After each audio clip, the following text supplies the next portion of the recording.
Welcome to Ancient Relics Keeper, where forgotten civilizations, unexplained wonders, and ancient secrets come back to life. Ready to unravel the mystery? Let's begin the journey. In the desolate deserts of Peru, archaeologists found a graveyard filled with bizarre, elongated skulls. Their strange shape has fueled theories of ancient aliens, but the truth may lie in a forgotten cultural practice. Our journey into one of the most visually striking and controversial anthropological mysteries begins on the desolate, windswept coast of southern Peru. This is the Paracas Peninsula, a stark and beautiful landscape where the golden sun-scorched desert meets the deep blue of the Pacific Ocean.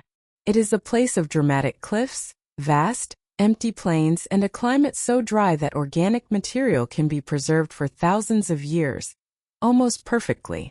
For centuries, this arid landscape held its secrets close, its sands concealing the remnants of a mysterious and sophisticated ancient culture.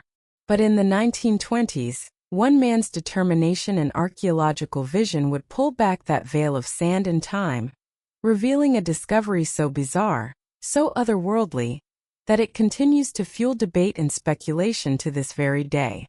This is the story of the discovery of the Paracas skulls, a find that would introduce the world to a lost people with heads unlike any other known to humanity. The man at the heart of our story is Julio C. Tello, a figure often hailed as the father of Peruvian archaeology. Tello was a remarkable individual. He was born in a small Andean village and was of indigenous Quechua descent. Through sheer brilliance and tenacity, he became a medical doctor, and then a world-renowned archaeologist, dedicating his life to uncovering and preserving the rich, pre-Columbian history of his homeland. He rejected the prevailing view of the time, which held that all high culture in the Andes had originated with the Incas. Tello was convinced that there were much older, foundational civilizations that had laid the groundwork for the later Inca Empire, and he spent his career searching for them. In the mid-1920s, his search brought him to the Paracas Peninsula. He had heard rumors from local treasure hunters, or huaqueros, of strange burial sites in the area, filled with beautifully woven textiles of incredible quality. Intrigued, Tello launched a systematic archaeological investigation. In 1925, his work paid off. On a hill known as Cerro Colorado, overlooking the vast Paracas Bay, Tello and his team uncovered a massive and complex burial site. As they began to excavate, they realized they had found not just a few graves, but an entire necropolis, a sprawling city of the dead. The first site they excavated was a large, communal burial pit. It was a deep, bell-shaped cavern, and inside, they found dozens of mummy bundles, all seated and facing the setting sun. But this was just the beginning. A couple of years later, in 1927, they discovered a second, even more spectacular site nearby, which they called the Paracas Necropolis. Here, buried beneath the sand, were hundreds more bodies. It was an immense and ancient graveyard, the final resting place for an entire community. The sheer scale of the discovery was staggering. Tello had found his lost civilization, a culture that clearly predated the Incas by more than 1,000 years. He named them the Paracas culture, after the peninsula where they were found. The preservation of the remains was almost miraculous, a gift of the hyper-arid climate.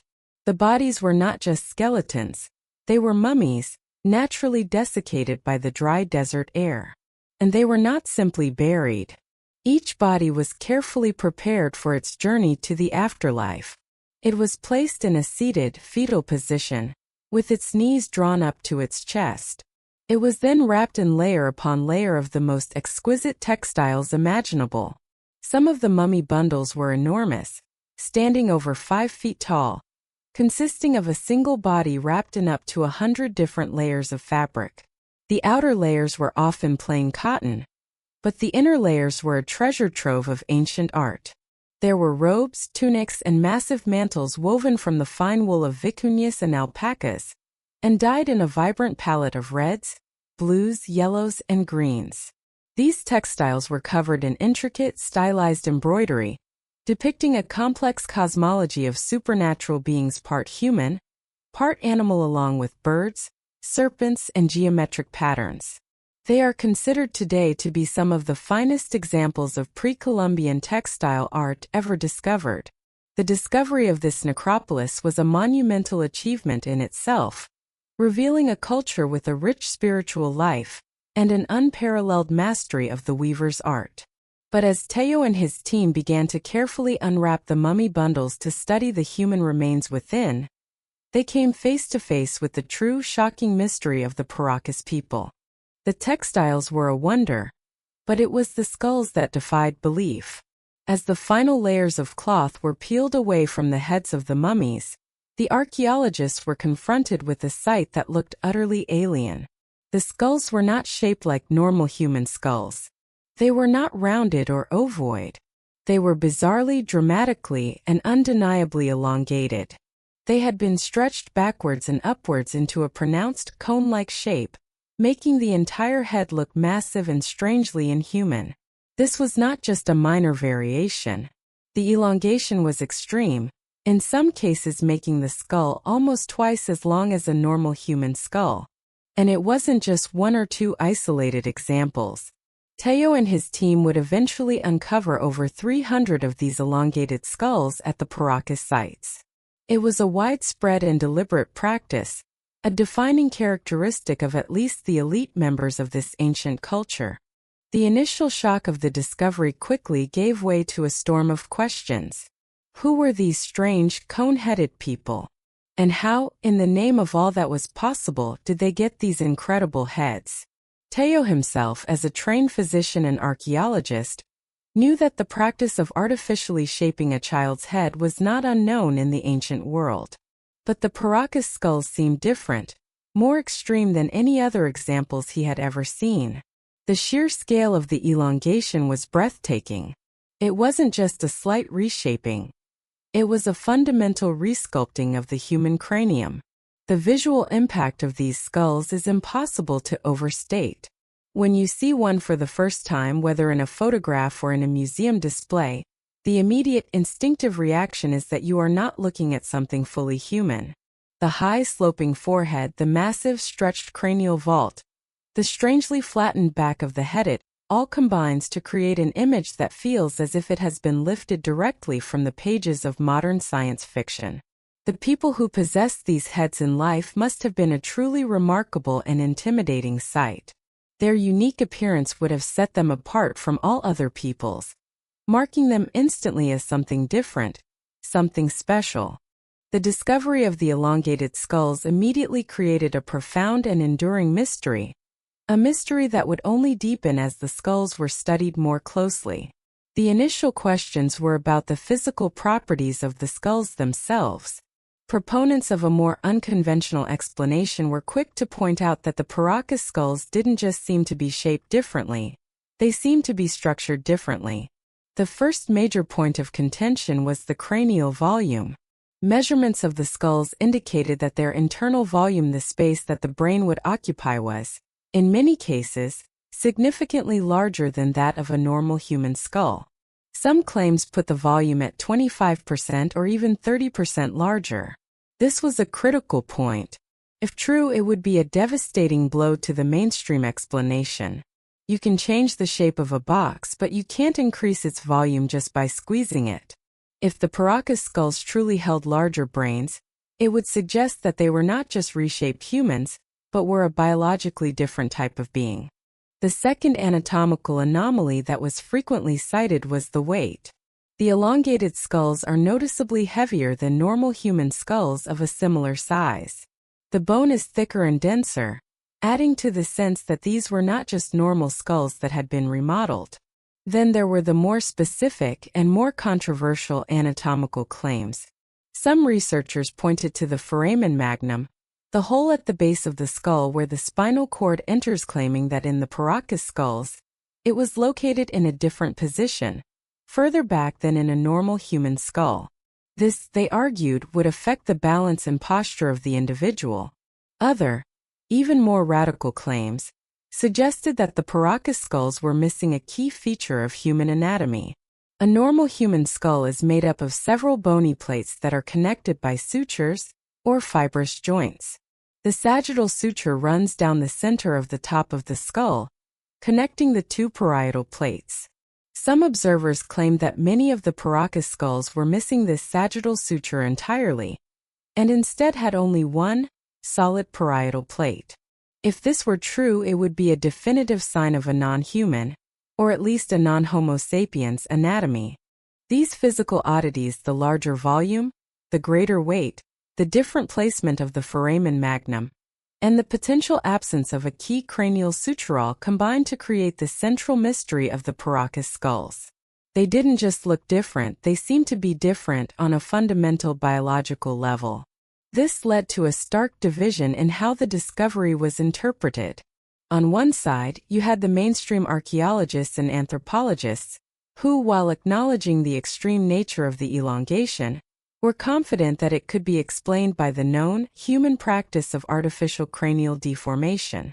On the other side, you had a growing number of alternative researchers and ancient alien theorists who were convinced that these skulls were proof of something far more extraordinary. They believed that the anomalies were too great to be explained by simple head binding. They saw the skulls not as a cultural artifact, but as a biological one. The initial mystery had now fractured into two competing realities. Were these the skulls of humans who had engaged in an extreme form of body modification?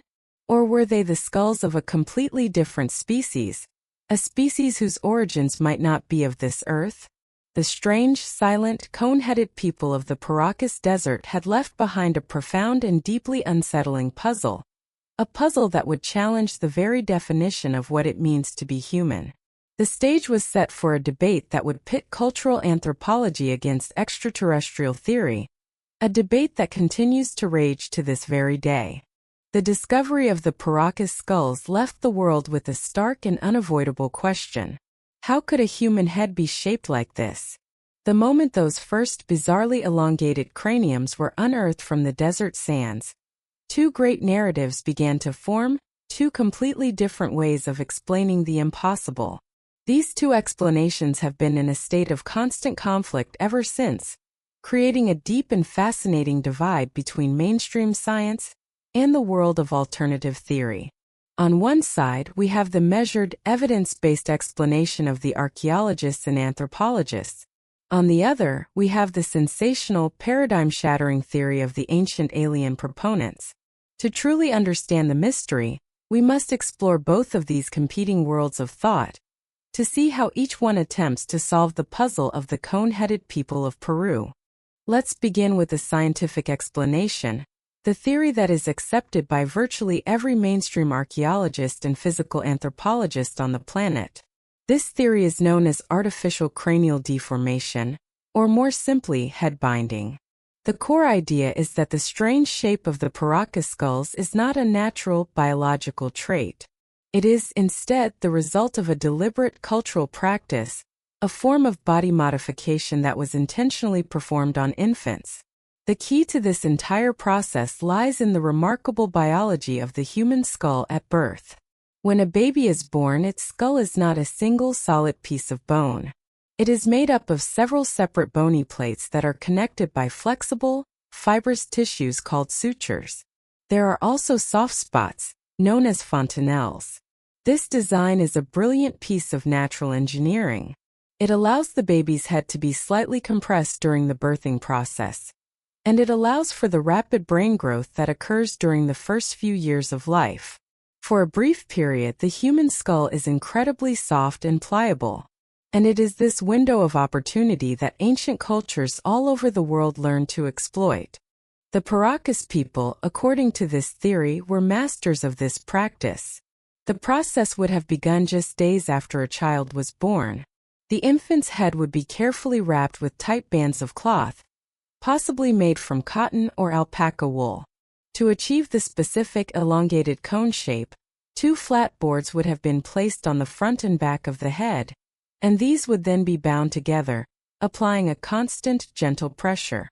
As the infant's brain grew, the skull, which was unable to expand outwards in its normal rounded fashion, would be forced to grow upwards and backwards, along the path of least resistance. This binding would be maintained for years, from infancy through childhood, until the skull had fully hardened into its new, permanent and dramatic shape. This was not a process designed to inflict pain or to harm the child. It was a cultural ideal, a way of shaping a person into the physical embodiment of beauty, status, and identity. And while the Paracas skulls are some of the most extreme examples ever found, the practice of artificial cranial deformation was surprisingly widespread in the ancient world. It has been documented in dozens of cultures across almost every continent. The ancient Huns of Central Asia practiced it. Certain Native American tribes, like the Chinook people of the Pacific Northwest, were famous for their flathead skulls, which were shaped using cradleboards. It was practiced by people in ancient Egypt, in parts of Europe, and throughout Central and South America. In most of these cases, the reasons behind the practice were similar. It was a way to visually distinguish a specific group of people from their neighbors. Most often, it was used to mark the elite members of a society. The elongated head was a physical, undeniable sign that you were a member of the nobility, the priesthood, or the ruling class. It was a status symbol that could never be taken off, a permanent declaration of your special place in the social hierarchy. For the Paracas people, this was likely the primary motivation. The individuals with the most dramatically elongated skulls are found in the most elaborate tombs, wrapped in the finest textiles. This strongly suggests that the practice was reserved for the elite. An elongated head would have been a sign of power, of wisdom, and perhaps even of a closer connection to the gods. It would have made the ruling class look literally otherworldly, their strange conical heads setting them apart as beings who were fundamentally different from the common populace. The scientific explanation, therefore, is that the Paracas skulls are not a biological mystery, but a cultural one. They are a stunning and powerful testament to the incredible lengths that humans will go to shape their own bodies in the pursuit of a cultural ideal. They are a form of living sculpture, where the medium was not clay or stone, but human bone itself. This theory is elegant. It is consistent with known anthropological practices from around the world, and it is supported by the archaeological context of the finds. But for a significant and vocal group of people, this explanation is simply not good enough. This brings us to the second competing narrative, the ancient alien theory. Proponents of this theory look at the Paracas skulls and see something that cannot be explained away by simple head binding. They argue that the mainstream scientific explanation is a deliberate attempt to ignore evidence that threatens to overturn our entire understanding of human history. Their argument begins with a direct challenge to the central claim of the head binding theory. While they concede that head binding can change the shape of a skull, they insist that it cannot change its fundamental biological properties.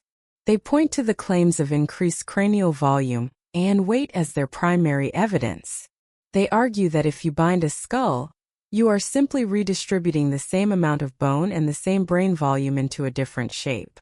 The skull might become longer, but it should also become narrower, and the total volume and weight should remain roughly the same as a normal human skull.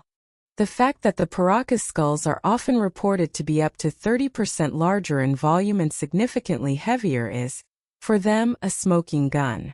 It means that these skulls are not just reshaped human skulls. They are, by their very nature, bigger skulls. This, they claim, is a biological impossibility for a normal Homo sapiens. This leads them to a radical conclusion. The people of Paracas were not fully human. This is where the theory takes a sharp turn into the extraterrestrial. They propose that the Paracas people, or at least their elite ruling class, were a human-alien hybrid race. The story echoes the theories about the Anunnaki. An advanced extraterrestrial species visited Earth thousands of years ago and interbred with the local human population, creating a new lineage. The elongated skull, in this view, is not the result of a cultural practice. It is a natural genetic trait, inherited from their otherworldly ancestors. Proponents of this theory then point to the other alleged anatomical anomalies to bolster their case. They fixate on the claim that some of the skulls are missing the sagittal suture and have only a single parietal plate. This, they argue, is a fundamental anatomical difference that cannot be explained by head binding. Binding a skull would not cause two separate bony plates to fuse into one.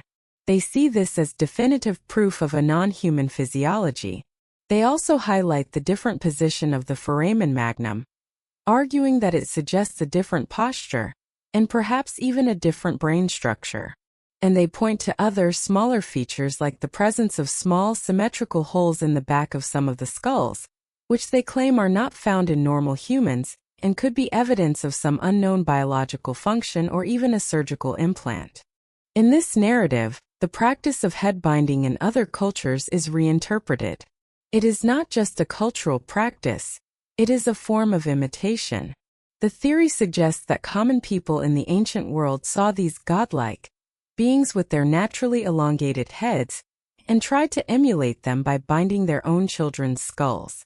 The head binding seen in other cultures is, therefore, not the explanation for the Paracas skulls. It is a result of the Paracas skulls. The Paracas people were the originals, the true cone heads, and other cultures were simply creating a crude imitation of a biological reality they did not understand. The extraterrestrial theory offers a grand, unified explanation for a global phenomenon. The reason so many ancient cultures practiced head binding was because they were all, at some point, in contact with or had a memory of these powerful, otherworldly beings with naturally elongated heads. The theory paints a picture of a Paracas society ruled by a race of benevolent, advanced alien-human hybrids who brought knowledge and civilization to the region. Their elongated heads were a visible sign of their superior intelligence and their celestial origins. They were the sky gods that so many ancient mythologies speak of. This explanation is, without a doubt, far more sensational and dramatic than the scientific one. It transforms the Paracas people from a fascinating ancient culture into a central piece of a galactic puzzle. It suggests that the evidence for alien contact is not hidden in the stars, but has been sitting in our museums all along, misidentified and ignored by a scientific establishment that is too afraid to face the truth. The two explanations could not be more different. One sees the skulls as a product of human culture. The other sees them as a product of alien biology. One is grounded in the known principles of anthropology and anatomy. The other requires a belief in ancient visitations from other worlds. It is a fundamental clash of worldviews, a debate between what is known to be possible and what is imagined to be true. For decades, the debate over the Paracas skulls was locked in a stalemate. On one side stood the mainstream scientists, armed with the logical and well-documented theory of artificial cranial deformation. On the other side stood the ancient alien proponents, armed with the tantalizing list of anatomical anomalies and a grand, all-encompassing narrative of extraterrestrial intervention. The argument went back and forth, a battle between cultural explanation and biological speculation. What the debate desperately needed was a new kind of evidence, a tiebreaker that could look past the shape of the bone and go directly to the source code of life itself. What it needed was DNA. In the 21st century, the science of genetics finally became advanced enough to tackle this ancient mystery. The promise was immense. By analyzing the DNA preserved within the ancient bone, we could definitively answer the question of who the Paracas people were. But this final chapter of the story would not be a simple one. It would be a journey filled with controversial claims, scientific rebuttals, and finally, a clear and decisive verdict that would separate the science from the science fiction.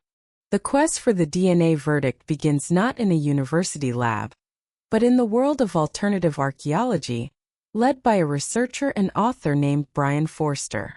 Forster, a prominent figure in the ancient alien and lost civilization communities, had become the modern champion of the theory that the Paracas skulls were not human. He managed to gain access to a number of the skulls, and in the 2010s, he announced that he was commissioning a series of DNA tests to prove his case once and for all. He sent samples from the skull's hair, bone powder, and soft tissue to a geneticist in the United States for analysis. The anticipation within the alternative history community was immense. This was the moment they had been waiting for, the scientific proof that would finally force the mainstream establishment to admit they were wrong. In 2014, Forster began to release the initial results of these tests to the public, primarily through online videos, conference presentations, and media interviews.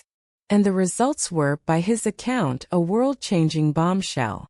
The geneticist who conducted the tests, who remained largely anonymous, reported finding DNA sequences that were unlike anything in the GenBank International database. Forster famously announced that the skulls contained mitochondrial DNA with mutations unknown in any human, primate, or animal known so far. He claimed that the DNA was so different from human DNA that it would be impossible for the Paracas people to have interbred with humans. The implications were staggering. This was, he claimed, the definitive proof of a new human-like species, a species that did not fit anywhere on our known evolutionary tree. The news exploded across the internet and on television shows dedicated to ancient mysteries. For believers in the ancient alien theory, this was the ultimate vindication. Here finally was the hard scientific data they had been searching for. The story was no longer just about the shape of the skulls, it was about a completely alien genome. The narrative became even more specific. The DNA results were interpreted as proof that the Paracas people were a human-alien hybrid, a new species created through extraterrestrial genetic engineering, just as the theories had long suggested. Forster and his associates claimed that this discovery would change history forever. They had found the smoking gun. The DNA did not lie. However, almost as soon as these sensational results were announced, the mainstream scientific community began to raise a series of serious and ultimately devastating criticisms. The first red flag for geneticists and archaeologists was the way the results were presented. Genuine scientific breakthroughs are announced through a rigorous process of peer review. A scientist writes a detailed paper outlining their methods, their data, and their conclusions, and then submits it to a respected scientific journal. That paper is then reviewed by other, independent experts in the field who check the work for errors, flaws in the methodology, and unsupported conclusions. Only after it has passed this intense scrutiny is it published. This process is the bedrock of scientific credibility. But the Paracas DNA results were never published in any peer-reviewed scientific journal. They were announced directly to the public through media appearances and online platforms, bypassing the entire process of scientific validation. For any serious scientist, this is a massive warning sign that the claims may not be able to withstand critical examination. The second major criticism was aimed at the laboratory and the personnel involved. The geneticist who performed the tests was not a well-known figure from a major university or research institution. The lab itself was not one that specialized in the highly complex and delicate field of ancient DNA analysis. Working with ancient DNA is incredibly difficult. The samples are old, degraded, and most importantly, highly susceptible to contamination. A single skin cell from the person handling the sample, a stray piece of dust in the lab, can introduce modern DNA that can completely overwhelm the tiny fragments of ancient DNA, leading to wildly inaccurate results. The labs that specialize in this work use extreme cleanroom protocols that are as strict as those used by NASA. The fact that the Paracas tests were not performed in one of these specialized, highly reputable labs cast serious doubt on the validity of the findings. Finally, and most importantly, mainstream geneticists heavily criticized the interpretation of the results. The claim that the DNA had mutations unknown in any human is a perfect example of a statement that sounds sensational, but is scientifically meaningless. Every human being has unique mutations. Furthermore, when you are working with damaged, fragmented ancient DNA, You are going to get a lot of unmatched sequences when you compare it to a modern database. This doesn't mean you've found an alien. It's a common artifact of working with poor quality samples. A qualified ancient DNA specialist would know how to interpret these results with caution. The experts argued that the claims made by Forster and his team were a classic case of an amateur misinterpreting complex data to fit a preconceived narrative. The scientific community's verdict on these initial controversial tests was clear. The evidence was unreliable, the methodology was questionable, and the conclusions were unsupported.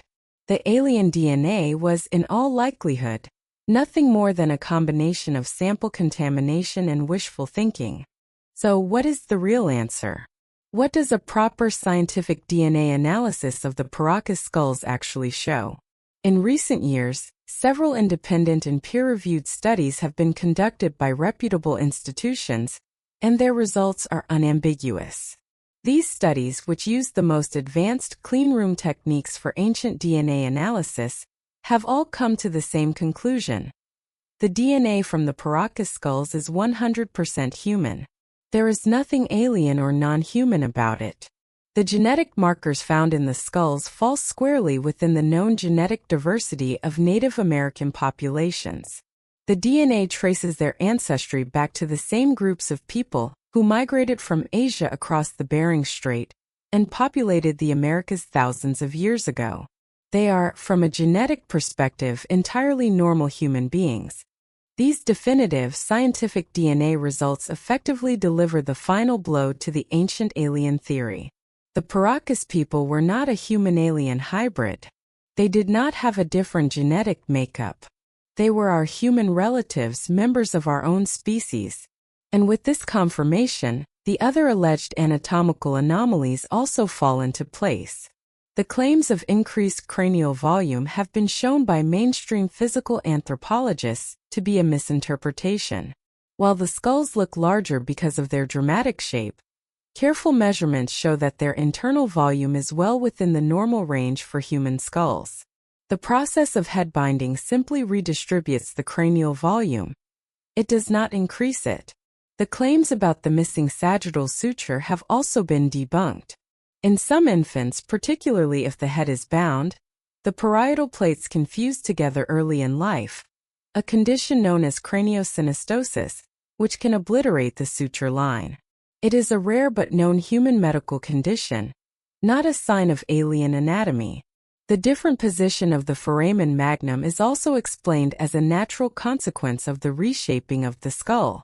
When you dramatically alter the shape of the cranium, it naturally changes the relative position of the structures at its base. There is no biological mystery here.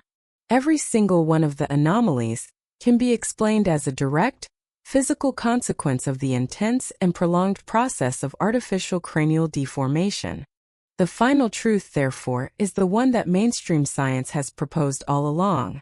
The Paracas skulls are not the remains of extraterrestrial visitors.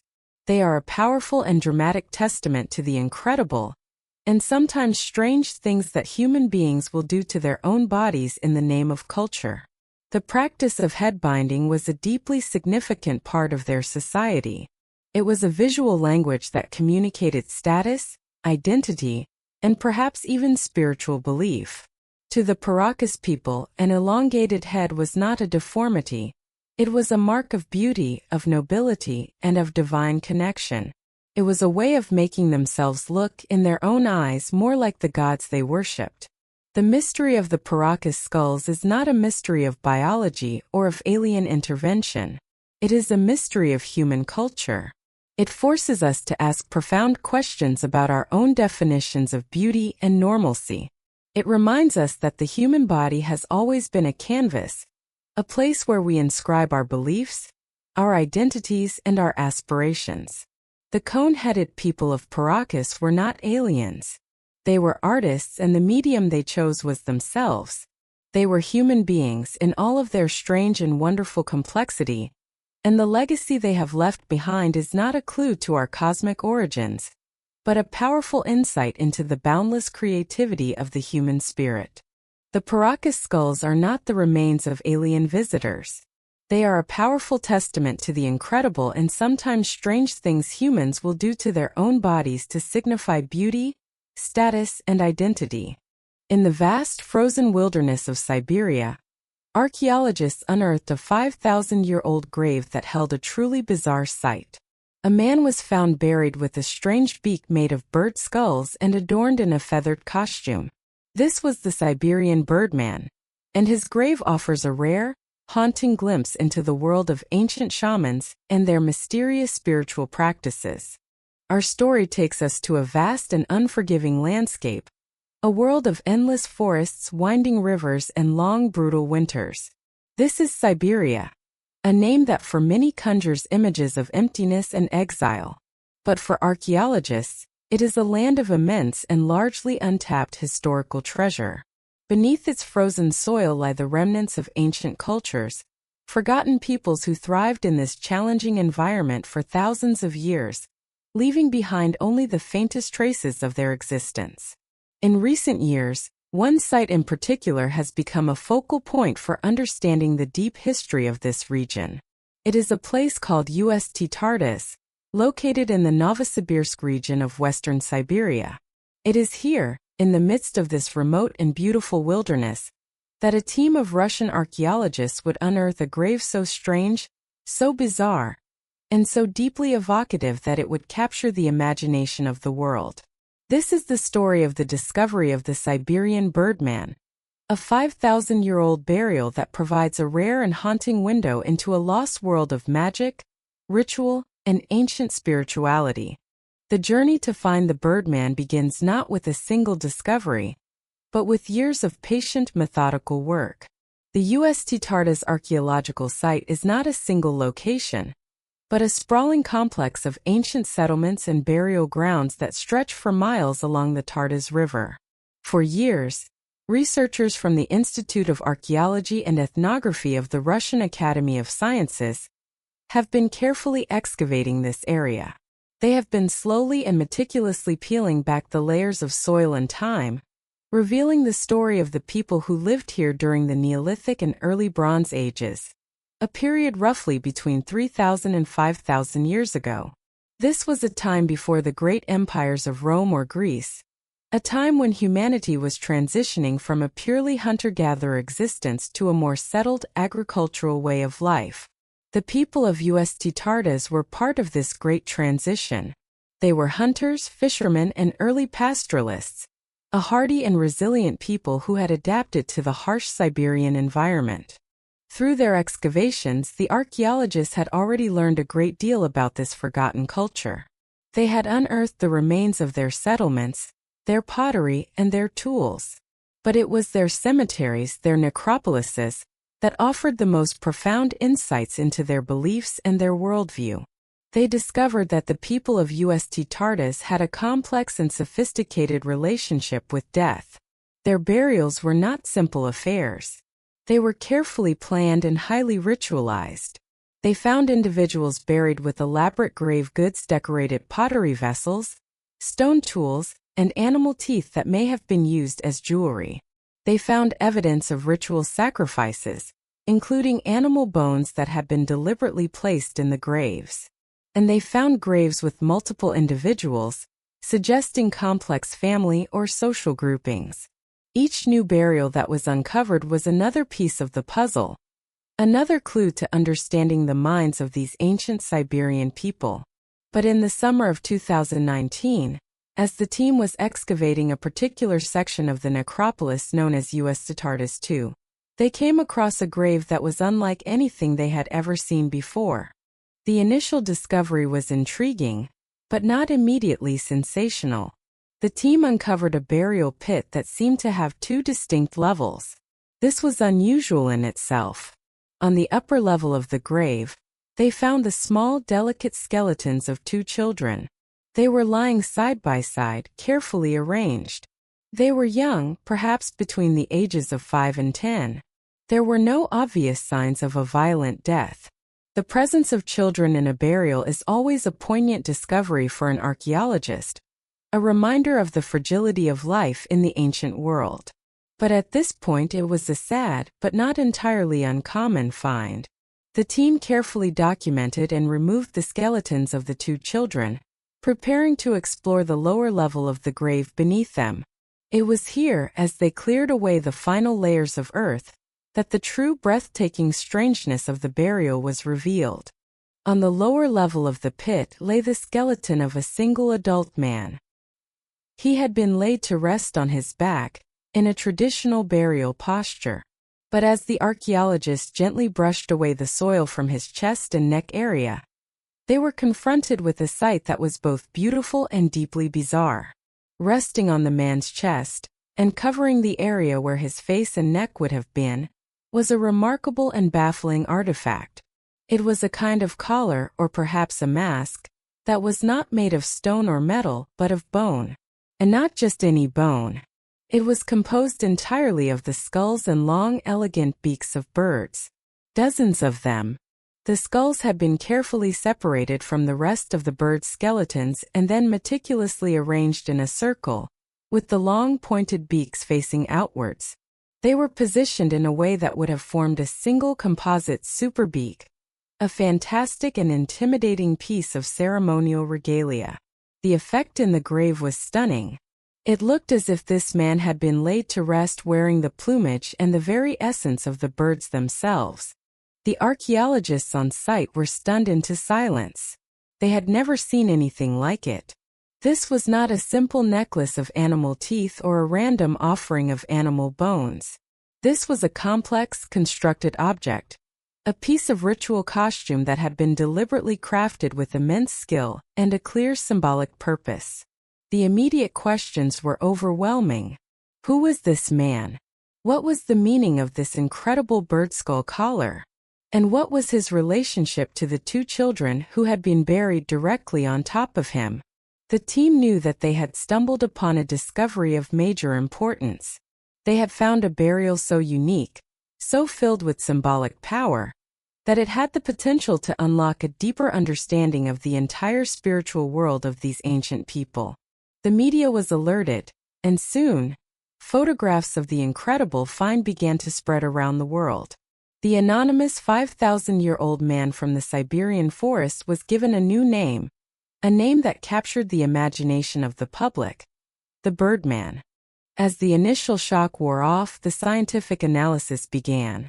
The archaeologists in the field and the specialists back in the laboratory started to examine every detail of the burial, trying to decipher the clues that had been left behind. The central artifact, the bird skull collar, was the focus of intense study. They identified the birds as likely being herons or cranes, large, long-necked wading birds that would have been common in the rivers and wetlands of the area. But it wasn't just a few birds. They counted the remains of at least 30, and perhaps as many as 50 individual birds that had been used to create this single object. This in itself was a sign of great effort and importance. Hunting and capturing 50 large birds would have been a significant undertaking for a Neolithic community. These were not just random scraps. They were a precious resource, sacrificed to create this one man's burial costume. The construction of the object was also remarkable. The skulls and beaks were not just thrown into the grave. They had been carefully drilled and likely threaded together, arranged in a precise circular pattern. The beaks were positioned to point outwards and slightly downwards, so that if it were worn as a collar, it would have rested on the man's shoulders, with the beaks forming a kind of protective or intimidating fringe around his neck.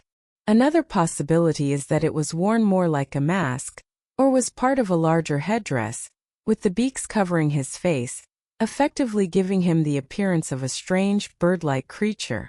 The archaeologists could see that this was not just a piece of jewelry. It was a piece of transformative costume.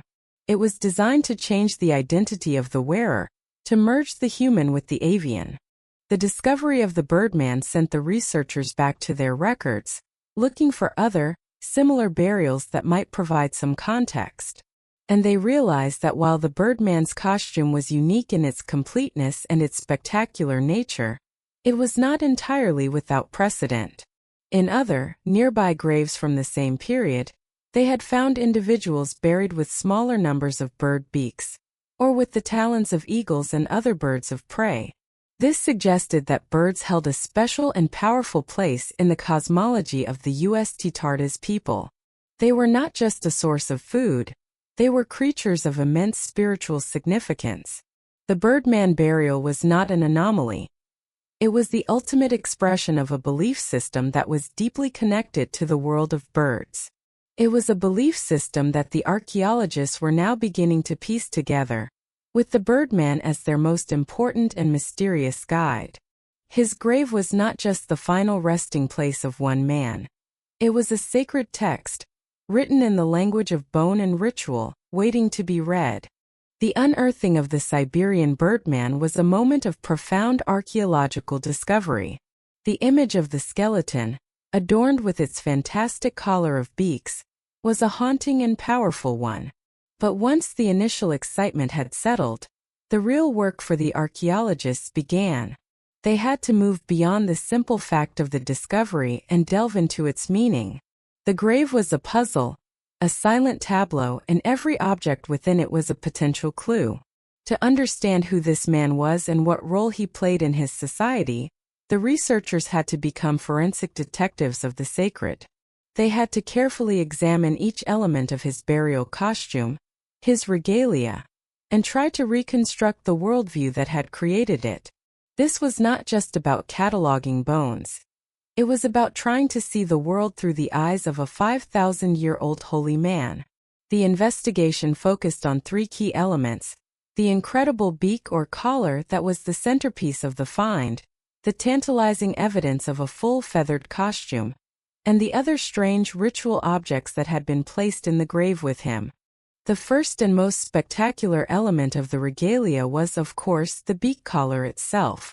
This was the object that had captured the world's imagination, and it was the focus of intense scientific scrutiny. As the archaeologists carefully cleaned and analyzed the artifact, its complexity and sophistication became even more apparent. This was not a crude or hastily assembled object. It was a masterpiece of Neolithic craftsmanship, a piece of ritual technology designed with a very specific purpose in mind. The first step was to identify the birds. By comparing the skulls and beaks to modern specimens, ornithologists confirmed that the majority of them belonged to large wading birds, most likely herons and cranes. These are not just any birds. They are tall, elegant, and powerful creatures, skilled hunters that occupy a unique ecological niche, moving with ease between the three realms of the ancient cosmos: the earth where they walk, the water where they hunt, and the sky where they fly. This ability to traverse different realms would have given them an immense spiritual significance. The sheer number of birds used was also staggering. The team counted the remains of at least 30, and possibly as many as 50 individual birds that had been sacrificed to create this one object. For a small Neolithic community, this represented a huge investment of time and energy. It tells us that the creation of this object was not a casual act. It was a major communal undertaking. And the man for whom it was made must have been a person of immense importance and respect. The construction itself was a work of art. The skulls had been carefully detached from the rest of the skeletons. They were then likely treated or cured to preserve them. The archaeologists found evidence of small, drilled holes in the skulls, suggesting they had been strung together, perhaps on a leather cord or sinew, to create the circular shape. The arrangement was not random. The skulls were placed in a deliberate, overlapping pattern, and the long, sharp beaks were all oriented to point outwards, creating a formidable and visually stunning effect. The researchers debated the exact function of the object. Was it a collar that rested on the shoulders, a kind of protective or symbolic gorget? In this position, the beaks would have formed a fringe around the man's neck and chest, a spiky and intimidating display. Or was it worn more like a mask, covering the lower part of his face and obscuring his human features, with a composite beak jutting out from where his own mouth would be? This interpretation is particularly compelling. If worn this way, the wearer would have been transformed. His human identity would have been subsumed by a new avian one. He would not just be a man wearing a bird costume. He would, in a ritual sense, become a birdman. A third possibility is that it was part of an even larger and more elaborate headdress, a magnificent crest of beaks and feathers that would have made him appear taller and even more otherworldly. Whatever its exact configuration, the purpose was clear. This was an object of transformation. It was designed to bridge the gap between the human and the animal, the mundane and the magical. It was a tool that allowed its wearer to take on the attributes, and perhaps the very spirit, of the powerful birds from which it was made. This leads directly to the second key element of the man's burial, the evidence for a full feathered costume. The beak collar was the most durable and visually striking part of the regalia, but it was likely only one piece of a much larger and more spectacular ensemble. Organic materials like feathers, leather, and cloth very rarely survive for 5,000 years in the Siberian soil. They decay and disappear, leaving only the faintest of traces behind. But archaeologists are trained to look for these ghosts.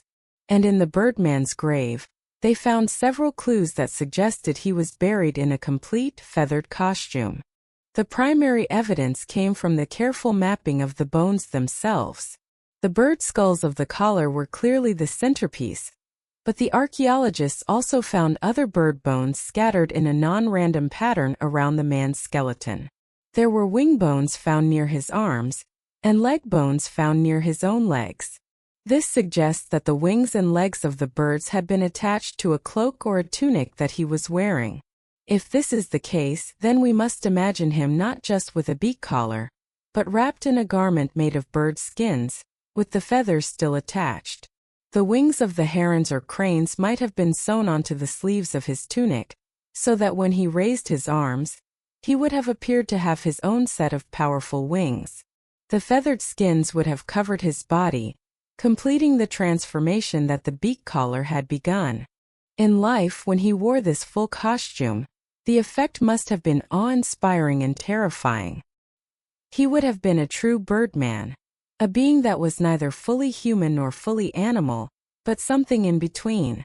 He would have danced, chanted, and entered a trance state, his movements mimicking the flapping wings and sharp, pecking motions of a bird.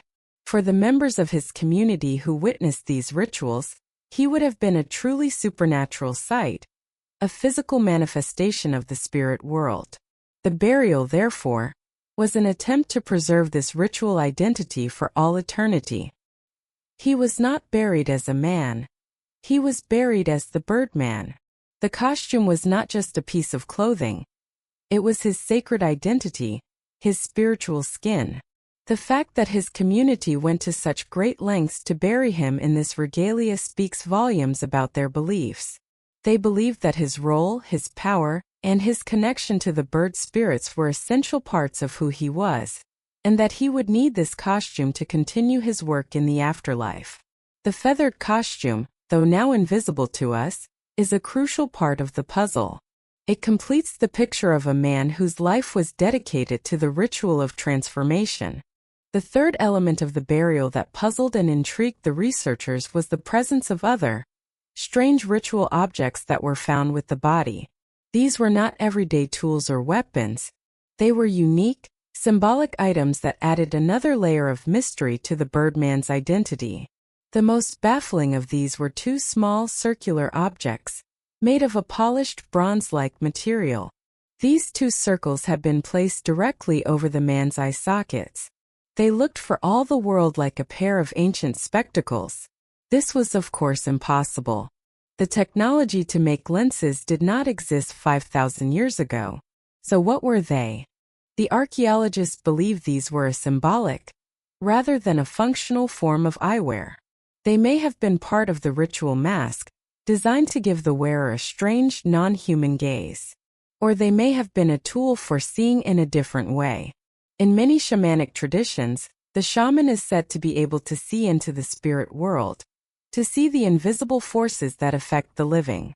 These spectacles might have been a symbol of this special sight, a tool that allowed the shaman to peer beyond the veil of ordinary reality.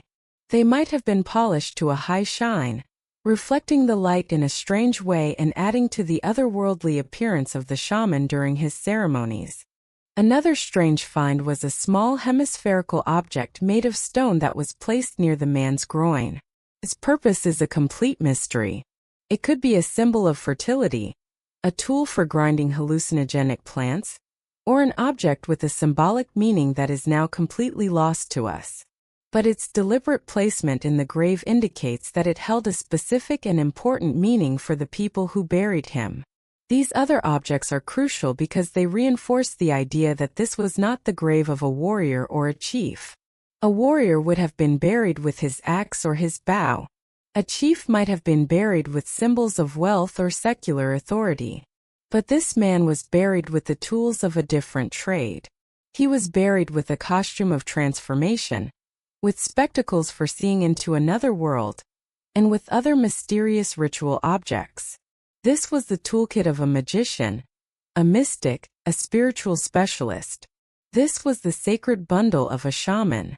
By carefully analyzing these three elements, the spectacular beak collar, the evidence of the full feathered costume, and the other strange ritual items, the archaeologists were able to move beyond a simple description of the grave and begin to build a rich and detailed picture of the man himself and the world he inhabited.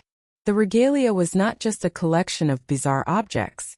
It was a coherent system of belief, made manifest. It tells the story of a culture that saw the spiritual world as a tangible reality, a world that could be accessed and influenced by special individuals who had the power to transform themselves, to cross the boundaries between species, and to travel to the land of the spirits. The Birdman's costume was his key to that other world, and in burying him with it, his people were ensuring that he would be able to continue his vital work, serving as their guide, their protector, and their ambassador to the unseen forces of the cosmos, for all eternity. The regalia was his legacy, and it is our most precious clue to understanding the profound and mysterious spiritual life of these ancient Siberian people. The grave of the Siberian Birdman presented the archaeologists with a stunning, almost theatrical scene. The man, laid to rest in his spectacular feathered regalia, was clearly a person of immense importance. But the discovery of these incredible artifacts was only the beginning of the journey. The much harder and more profound task was to interpret them. What did it all mean? Who was this man really? Why was he buried in such a bizarre and elaborate costume? And what does his unique burial tell us about the deepest beliefs of his long-lost culture?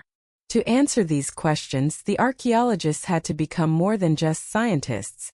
They had to become interpreters of a sacred language, a language spoken not in words, but in bone, in ritual, and in the silent symbolism of the grave. By piecing together the clues, they were able to construct a compelling and detailed interpretation of the Birdman's identity, a story that opens a rare window into the ancient world of Siberian shamanism. The first and most fundamental question the researchers had to answer was, who was this man? What was his role in his society? He was clearly not an ordinary person. The immense effort required to create his burial costume, the hunting of dozens of large birds, the meticulous crafting of the beak collar proves that he was a figure of great status and reverence. But he was not a typical chief or warrior. The objects buried with him were not symbols of secular power or military might. There were no battle axes, no hoards of treasure, no symbols of kingship. His grave goods were of a different nature entirely. They were strange, symbolic, and deeply otherworldly. His entire burial was focused on the idea of transformation, on the merging of the human and the animal. And in the context of ancient Siberian cultures, this points overwhelmingly to one specific identity. The archaeologists are almost certain that the Birdman was a shaman. A shaman is a very specific type of spiritual figure, a role that is found in indigenous cultures all over the world, but which has its deepest and oldest roots in Siberia. A shaman is not a priest in the modern sense of the word. A priest is someone who learns a set of established doctrines and leads a congregation in predefined rituals. A shaman's power is more personal, more direct, and far more dangerous. The shaman is an intermediary, a bridge between the world of the living and the world of the spirits. He is a master of ecstasy, a person who has the ability to intentionally alter his own consciousness, to enter a trance state, and to send his soul on a journey into the spirit world. In this other world, he can communicate with the spirits of the dead, with the spirits of animals, and with the great gods and demons that govern the universe. He does this to heal the sick, whose illnesses are often believed to be caused by a lost soul or a malevolent spirit, to divine the future, to ensure a successful hunt, and to guide the souls of the recently deceased to their final resting place. The shaman is the doctor, the psychologist, the priest, and the mystic of his community, all rolled into one. He is a figure of immense power, but also of great peril, as his journeys into the spirit world are fraught with danger. The burial of the Siberian birdman fits this profile perfectly. The transformative costume, the spectacles for seeing into another reality, the symbolic objects, this is the classic toolkit of a shaman. His regalia was not for show. It was his professional equipment, the sacred technology that enabled him to perform his spiritual work. His grave was not just a resting place, it was a continuation of his office. He was buried with the tools of his trade so that he could continue to perform his vital duties for his community, even from the land of the dead. The identification of the birdman as a 5,000-year-old shaman is incredibly significant. It is one of the oldest and most spectacular shamanic burials ever discovered, providing a tangible, physical link to a spiritual tradition that is many millennia old. He is not just a skeleton. He is a practitioner, and his grave allows us to see, for the first time, the full, elaborate costume of one of these ancient masters of the spirit world. This identification immediately leads to the second crucial question. Why the bird costume? Why was this specific animal chosen as the source of his power and his spiritual identity? The answer lies in the central role that birds played in the cosmology of ancient Siberian and other circumpolar peoples. For these cultures, the universe was typically seen as being divided into three distinct layers or realms. There was the middle world, the world of the living where humans reside. There was the upper world, the realm of the sky, the home of the great celestial gods and benevolent spirits. And there was the lower world or the underworld, a realm beneath the earth often associated with water, which was the land of the dead and other powerful, sometimes dangerous spirits. The shaman in his trance state was a traveler who had to be able to journey to all three of these realms to perform his work. And to do this, he needed a spirit guide, an animal ally whose nature allowed it to cross these cosmic boundaries. And in this three-tiered universe, no creature was better suited for this role than the bird. Birds are the ultimate masters of transit. They walk upon the earth, the middle world. They fly high into the sky, the upper world. And many, like the herons and cranes used in the birdman's costume, are wading birds that live and hunt in the water, giving them a connection to the underworld as well. They are the only creatures that can move with ease between all three realms of existence. Because of this unique ability, birds were seen as magical liminal beings. They were messengers of the gods, carriers of souls, and the natural vehicles for a shaman's spiritual journey. By creating and wearing his elaborate feathered costume, the birdman was not just dressing up as a bird. He was engaged in a profound act of spiritual fusion. He was ritually taking on the essence, the power, and the supernatural mobility of his bird allies. The beak collar was not just a mask. It was a tool that allowed him to speak with the voice of the bird spirits. The feathered cloak was not just a garment. It was a set of wings that would carry his soul on its ecstatic flight to the upper world. The spectacles were not just for show. They were a way of gaining the bird's eye view, the ability to see the world with the supernatural clarity of a creature that soars above it. This is a core concept of shamanism known as transformation. The shaman must become the animal in order to borrow its power. In his trance, he would not just be a man imitating a bird. In his own mind and in the minds of his community, he would be a bird, his soul freed from his human body, soaring on a spiritual wind into the other worlds. The entire regalia was a complex piece of spiritual technology, designed to facilitate this incredible transformation. This interpretation sheds light on the immense effort that went into creating the costume. The sacrifice of 50 powerful birds was not just for decoration. Each bird represented a unit of spiritual power, a life force that was being harnessed and incorporated into the shaman's regalia. The costume was, in essence, a battery pack of avian power, a sacred accumulation of the spirits that the shaman had allied with throughout his life. It was the physical embodiment of his spiritual achievements. This explains why it was so important to bury it with him. The costume was inseparable from his identity and his power. To bury him without it would have been to leave him naked and helpless in the spirit world, unable to continue his essential work. This leads us to the final and most poignant question of interpretation. What does the burial itself mean? What does this strange two-level grave, with the birdman at the bottom and the two children on top, tell us about his death and his community's hopes for his afterlife? The burial is not a scene of punishment or disgrace. On the contrary, it is a scene of immense honor and reverence. The complexity of the grave, the richness of the regalia, the sheer effort involved, all of it points to the fact that this man was a beloved and vital member of his society. His death was a great loss, and his funeral was a major event. The burial was designed to do two things: to honor him and to ensure the continuation of his spiritual function. By burying him in his full ritual attire, his people were equipping him for his final journey. They believed that his soul, now permanently freed from his body, would need his bird costume to navigate the treacherous landscapes of the afterlife. He would need his beak and his feathers to fly to the upper world to intercede with the gods on their behalf, or to dive into the lower world to retrieve a lost soul. He was not just being laid to rest. He was being sent on his final and most important shamanic mission. He would become a guardian spirit, a protector of his people from the other side.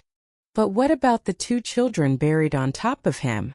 This is the most mysterious and debated aspect of the burial. Their presence is deeply unsettling to our modern sensibilities. There are several possible interpretations. One dark possibility is that they were a form of human sacrifice. In many ancient cultures, it was common for servants, wives, or soldiers to be sacrificed and buried with a great leader to serve him in the afterlife. It is possible that these two children were chosen to be the shaman's eternal apprentices or spirit helpers, their lives taken to accompany him on his journey. This is a disturbing thought, but human sacrifice was a known practice in many ancient societies. A second, less violent, possibility is that the children were not sacrificed, but had died of natural causes around the same time as the shaman, and their joint burial was seen as auspicious. They may have been his own children, or perhaps they were his apprentices in life, young people who were being trained to follow in his footsteps. To bury them with their master would have been a way of ensuring that their spirits would be guided and protected by him in the afterlife. It would be an act of spiritual care, not of ritual murder. A third interpretation offers a more symbolic reading. The children might not be literal companions, but a form of ritual offering, a symbol of the community's grief and their hope for the future. By placing the purest members of their society, the children, in the grave, they might have been making a powerful offering to the spirits, a plea for protection and continuity in the wake of the great shaman's death. Without further evidence, it is impossible to know for sure which of these interpretations is correct. But the presence of the children adds a layer of profound pathos and complexity to the burial. It underscores the immense importance of the man who lay beneath them. His death was an event so significant that it required the inclusion of these young souls in his final sacred resting place. In the end, by interpreting the clues of the grave, the identity of the man as a shaman, the meaning of his bird costume as a tool for spiritual transformation, and the honor and reverence evident in the burial ritual itself, we can begin to understand the lost world of the Siberian birdman. We see a culture that did not draw a hard line between the physical and the spiritual. We see a world where animals were not just creatures but powerful spirits, where a man could become a bird, and where death was not an ending, but a new and vital beginning. The birdman's grave is a portal, a rare opening that allows us to peer into this ancient mindset. He is a messenger from a time when the world was alive with magic. He reminds us that the history of human belief is far richer and stranger than we can often imagine, and that even in the vast, frozen emptiness of Siberia, the human spirit could learn to fly. The Siberian birdman is more than just a strange archaeological find. He is a messenger from a lost spiritual world. His feathered burial provides a rare, tangible link to the ancient beliefs of Siberian shamanism, a world where humans could become birds and travel to the land of the spirits. He reminds us that history is filled with belief systems as complex and profound as our own. If the past still whispers to you, don't forget to like, share, and subscribe. Ancient Relics Keeper, because some mysteries were never meant to be buried.